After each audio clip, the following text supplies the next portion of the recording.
CM Chandrababu బిజీగా ఉన్నారు. వరుసగా కేంద్ర మంత్రులను కలుస్తున్నారు. కాసేపట్లో అమిత్ షాను చంద్రబాబు కలవనున్నారు. కేంద్ర మంత్రులు సిఆర్ పాటిల్, అర్జున్ రామ్ మేఘవాలేతో సీఎం చంద్రబాబు, రామ్మోహన్ నాయుడు ఎంపీలు సమావేశమయ్యారు. పోలవరం, బనకచెర్ల ప్రాజెక్టులపై సిఆర్ పాటిల్తో చర్చించారు.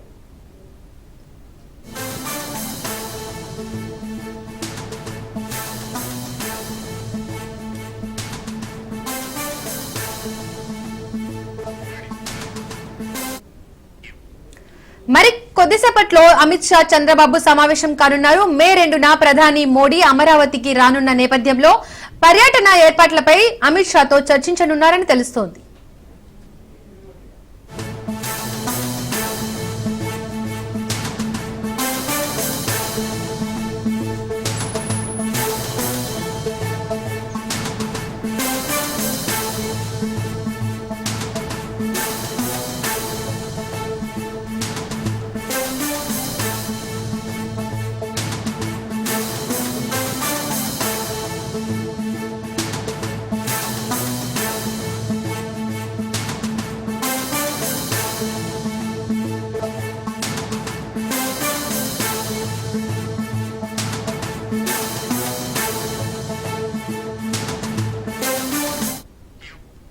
ఢిల్లీలో ఏపీ సీఎం చంద్రబాబు బిజీగా ఉన్నారు. వరుసగా కేంద్ర మంత్రులను కలుస్తున్నారు. కాసేపట్లో అమిత్ షాను చంద్రబాబు కలవనున్నారు. కేంద్ర మంత్రులు సిఆర్ పాటిల్, అర్జున్ రామ్ మేఘవాలేతో సీఎం చంద్రబాబు, రామ్మోహన్ నాయుడు ఎంపీలు సమావేశమయ్యారు. పోలవరం, బనకచెర్ల ప్రాజెక్టులపై సిఆర్ పాటిల్తో చర్చించారు.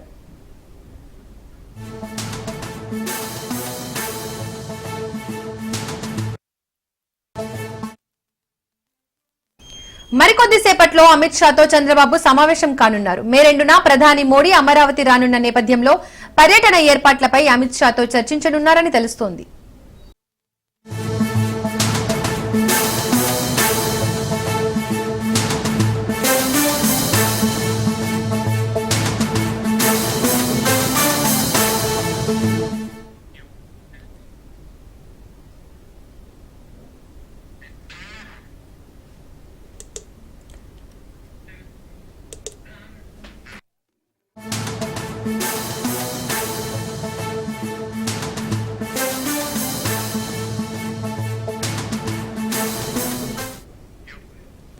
తెలంగాణ ఇంటర్ రిజల్ట్స్ రిలీజ్ అయ్యాయి. Deputy CM Bhatti Vikramarka inter board ఆఫీసులో ఫలితాలను విడుదల చేశారు.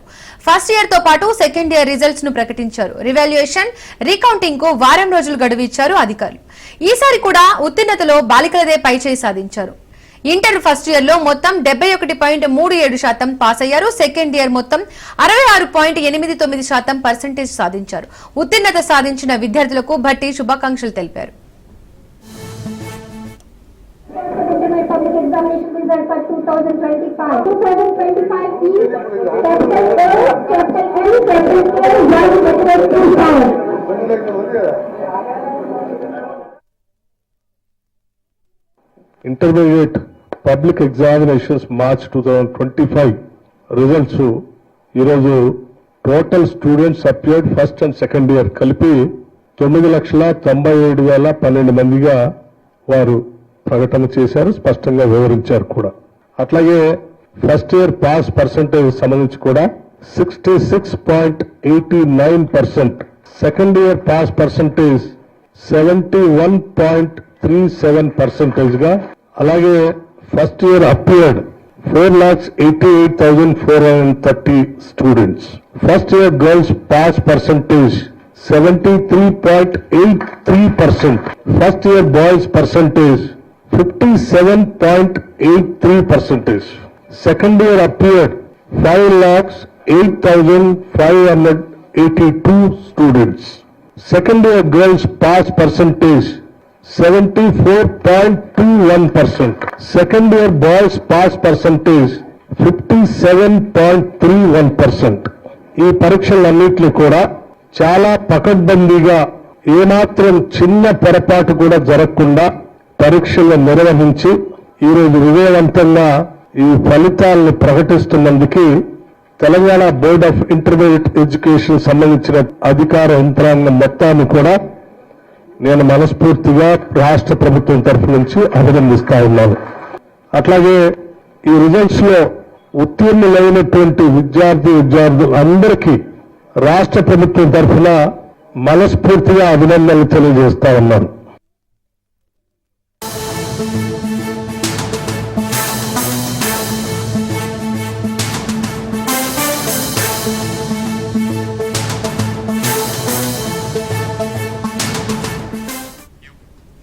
రేపటి నుండి గోరెంట్ల మాధవ్ను పోలీసులు విచారించనున్నారు. 2 రోజుల పాటు ఆయన్ని ప్రశ్నించనున్నారు.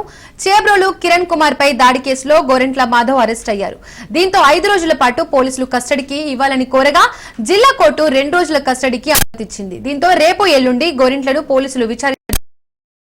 రాజమండ్రి సెంట్రల్ జైలులో గోరెంట్ల అతని అనుచరులు ఉన్నారు. ఇకపోతే పోలీసు కస్టడీలో ఉన్న టీడీపీ కార్యకర్త చేబ్రోలు కిరణ్ కుమార్ పై దాడి చేయడమే కాక అడ్డుకునేందుకు గోరెంట్ల తన అనుచరులు పోలీసు వాహనాలను వెంబడించిన గోరెంట్ల జిల్లా పోలీసు కార్యాలయంలోనూ పోలీసులు దౌర్జన్యం చేశారు.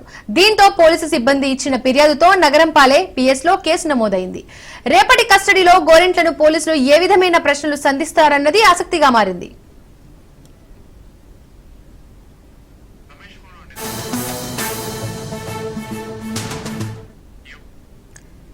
ఇక ఈ అంశానికి సంబంధించి మరిన్ని అప్డేట్స్ మా కరెస్పాండెంట్ రమేష్ అందిస్తారు. రమేష్. దీపిక, ఏదైతే మరి మాజీ ఎంపీ గోరెంట్ల మాధవ్ సంబంధించి కూడా ఇప్పటికే రిమాండ్ ఖైదీగా ఉన్నారు. ఆయనతో పాటు మరో 5 కూడా రాజమండ్రి సెంట్రల్ జైల్లో ఉన్నటువంటి పరిస్థితి కనపడుతుంది. ఈ నేపథ్యంలోనే ఏదైతే మరి గుంటూరు నల్లబాడు పోలీసులు ఏదైతే మరి ఐటీడీపీకి సంబంధించినటువంటి కిరణ్ ని తీసుకొస్తున్నటువంటి సమయంలో గుంటూరు నగరంలో చుట్టుకుంట ప్రాంతాల్లో కూడా పోలీస్ వాహనాన్ని ఎమ్మడించి ఆయన చేసినటువంటి దాడి అటు రాష్ట్ర వ్యాప్తంగా సంచలనం అయితే రేపినటువంటి పరిస్థితి. అయితే ఇప్పుడు రిమాండ్ ఖైదీగా ఉన్నటువంటి నేపథ్యంలో పోలీసులు 2 రోజుల పాటు కస్టడీ కోరారు. ఏదైతే మొబైల్ కోర్టులో వేసినటువంటి పిటిషన్ కి సంబంధించి కూడా న్యాయమూర్తి 2 రోజుల పాటు కస్టడీకి అనుమతి ఇచ్చారు. ఈ నేపథ్యంలోనే ఏదైతే మరి గోరెంట్ల మాధవ్ చేయటానికి పూర్తిగా మరి దాడి చేయడానికి ప్రధాన కారణం, దీని వెనక ఎవరైనా ఉన్నారా, ఎందుకు ఇంత ఈ విధంగా పోలీసు వాహనాలు అదేవిధంగా చేబ్రోలు కిరణ్ పైన దాడి చేసేటానికి ప్రధాన కారణాలు కూడా ఆయన నుంచి రాబట్టేటువంటి అవకాశం ఉంది. ఎందుకంటే సాక్షాత్తు ఒక మాజీ ఎంపీ, అదేవిధంగా ఆయన ఉన్నతమైన పదవిలో మరి పోలీస్ అధికారిగా పనిచేసినటువంటి నేపథ్యంలో కూడా మరి ఈయన ఈ విధంగా చేయడానికి ప్రధాన కారణం అనేది కూడా పోలీసులు రేపు 23, 24 2 రోజుల పాటు కూడా ఆయన్ని కస్టడీకి తీసుకున్న తర్వాత కూడా ప్రశ్నల వర్షం కురిపించేటువంటి అవకాశం ఉంది. ఎందుకంటే వైసీపీకి సంబంధించి నేతల్ని ఇటీవల అటు పోసానిని కానీ అదేవిధంగా బోరుగడ్డ అనిల్ కానీ ఇటీవల కస్టడీకి తీసుకున్నటువంటి సమయంలో ఏదైతే మరి గత 2019 నుంచి 2024 వరకు వైసీపీకి సంబంధించినటువంటి అనేక మంది నేతలు చేసినటువంటి అరాచకాల పైన కూడా పూర్తిగా కూడా అటు సిఐడి అధికారులు ఆరా తీసినటువంటి పరిస్థితి ఉంది. అయితే ఈ నేపథ్యంలోనే గోరెంట్ల మాధవ్ని 2 రోజుల పాటు విచారించిన తర్వాత మరి ఎలాంటి విషయాలు వెల్లడిస్తారు, ఏదైతే మరి గోరెంట్ల మాధవ్ చేసినటువంటి దాడి వ్యవహారం కూడా పూర్తిగా సమాచారం రాబట్టేటువంటి అవకాశం ఉంది. దాదాపు ఇప్పటికే 2 సార్లు పిటిషన్ ఇచ్చారు. ఏదైతే గోరెంట్ల మాధవ్ కి బెయిల్ కోరుతూ కూడా మాజీ లాయర్ ఉన్నటువంటి పన్నువోలు సుధాకర్ కూడా మరి ఆ పిటిషన్ దాఖలు చేసినటువంటి నేపథ్యంలో కూడా 2 సార్లు కూడా ఆ బెయిల్ నిరాకరించారు. అయితే ఈ నేపథ్యంలోనే రేపు కస్టడీ తర్వాత అధికారులు, పోలీస్ అధికారులు ఎలాంటి సమాచారం ఇచ్చారు, అదేవిధంగా సమాచారం ఇవ్వకపోతే మరికొన్ని రోజులు కూడా మరి సమయం కోరేటువంటి అవకాశం ఉంది. ఏది ఏమైనా గోరెంట్ల మాధవ్ చేసినటువంటి దాడి ఆయనకి ఉచ్చు బిగిస్తుందని చెప్పుకోవచ్చు. ఎందుకంటే గతంలో కూడా అనేక కేసులు పెండింగ్ లో ఉన్నటువంటి నేపథ్యంలో అనంతపురం సంబంధించినటువంటి కేసులు పెండింగ్ ఉన్నాయి. వాటికి సంబంధించినటువంటి కేసులు కూడా పీటీ వారెంట్లు వేస్తున్నటువంటి పరిస్థితి కనపడుతుంది. ఏది ఏమైనా వైసీపీకి సంబంధించినటువంటి నేతలు గత ప్రభుత్వంలో చేసినటువంటి అరాచకాలకు సంబంధించి కూడా ఒక్కొక్కటిగా కూడా కూటమి సర్కార్ కొరడా చూపిస్తున్నటువంటి పరిస్థితి కనపడుతుంది. Right Ramesh, thank you.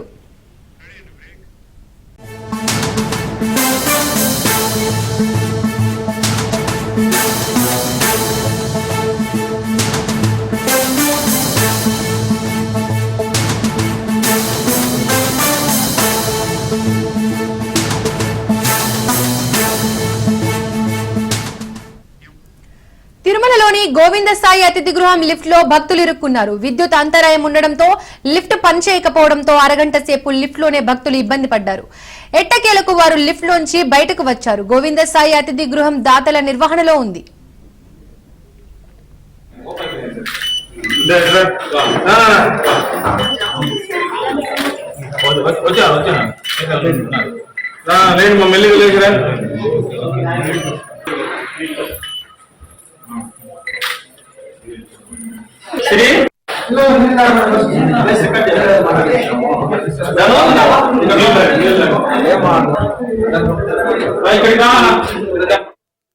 Satyavardhan kidnap case వ్యవహారంలో గన్నవరం మాజీ ఎమ్మెల్యే వల్లభనేని వంశీకి మరోసారి నిరాశ ఎదురైంది.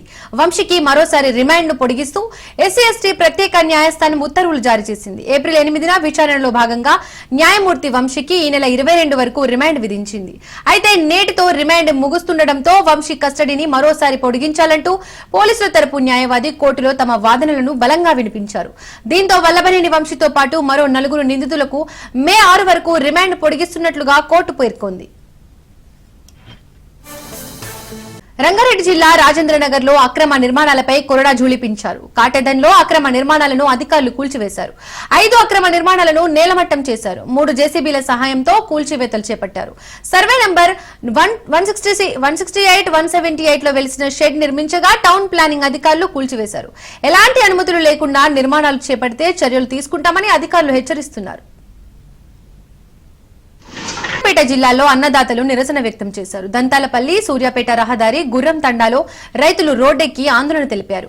20 రోజుల నుండి ఐకేపీలో ఎలాంటి ధాన్యం కొనుగోళ్లు జరగడం లేదన్నారు. లారీలు రాక ప్రభుత్వం పట్టించుకోకపోవడంతో వడ్లని తగలబెట్టారు రైతులు. కాంగ్రెస్ ప్రభుత్వం వచ్చినప్పటి నుండి రైతుల బతుకులు ఆగమవుతున్నాయని రోడ్డుపై బైఠాయించి రైతులు నిరసన తెలుపుతున్నారు.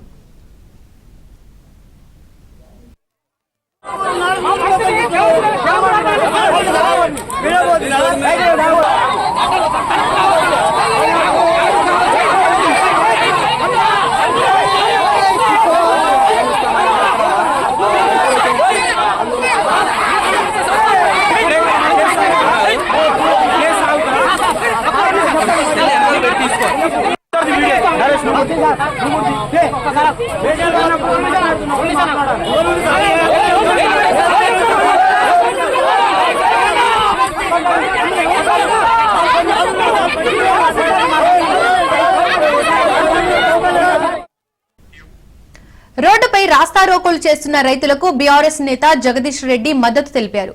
రైతులు చేస్తున్న ధర్నాకు ఆయన కారు దిగి రైతులకు సంఘీభావం తెలిపి ధాన్యం కొనే విధంగా చేస్తామని హామీ ఇచ్చారు.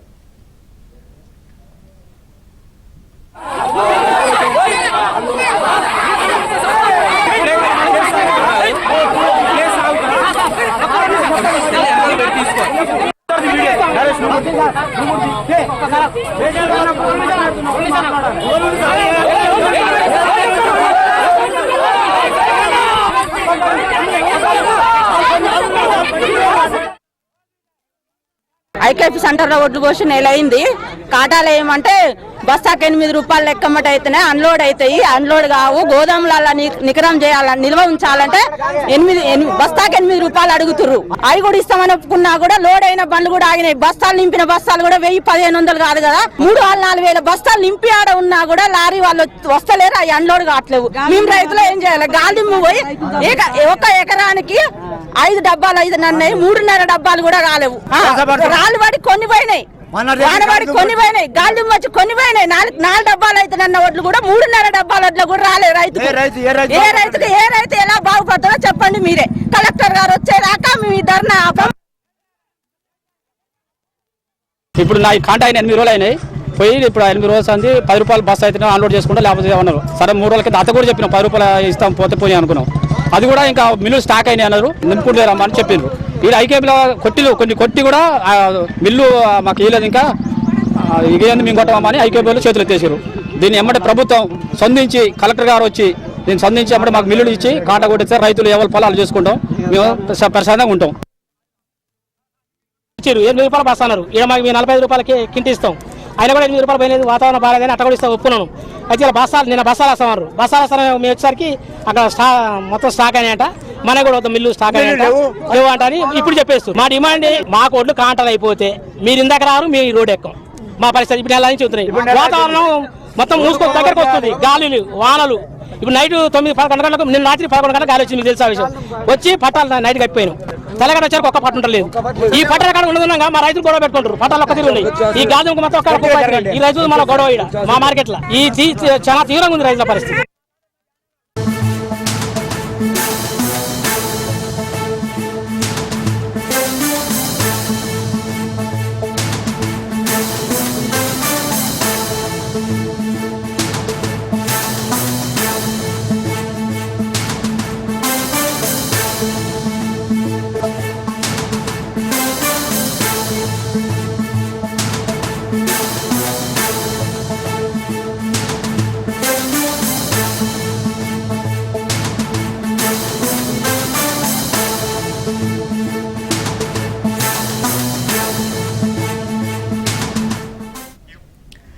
దేశంలో పార్లమెంటుకు మించిన అధికారం ఎవరికీ లేదన్నారు ఉపరాష్ట్రపతి జగదీష్ ధన్కర్.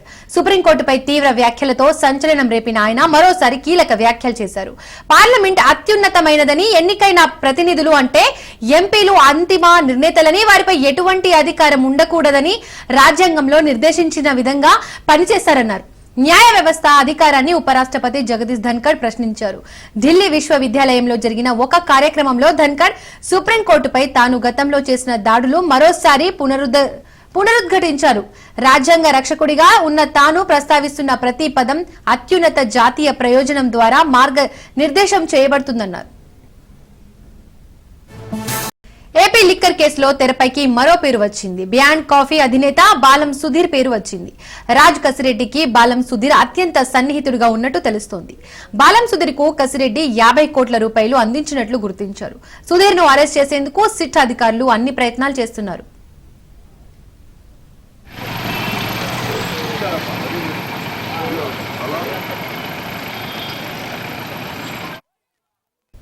వైసీపీ హయాంలో జరిగిన మద్యం కుంభకోణంలో కసిరెడ్డిని సిట్ విచారిస్తుంది. ఈ విచారణ సందర్భంగా పలువురి పేర్లు బయటకు వచ్చినట్టు తెలుస్తోంది. నిన్న రాత్రి నుండి కసిరెడ్డిని సిట్ చీఫ్ రాజశేఖర్ విచారిస్తున్నారు.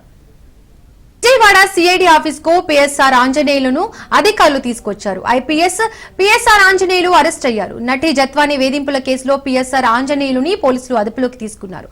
హైదరాబాద్ లో సిఐడి అధికారులు అరెస్ట్ చేశారు. వైసీపీ హయాంలో ఇంటెలిజెన్స్ చీఫ్ గా ఆంజనేయులు ఉండగా జగన్ కు అత్యంత విధేయుడుగా పనిచేశారు.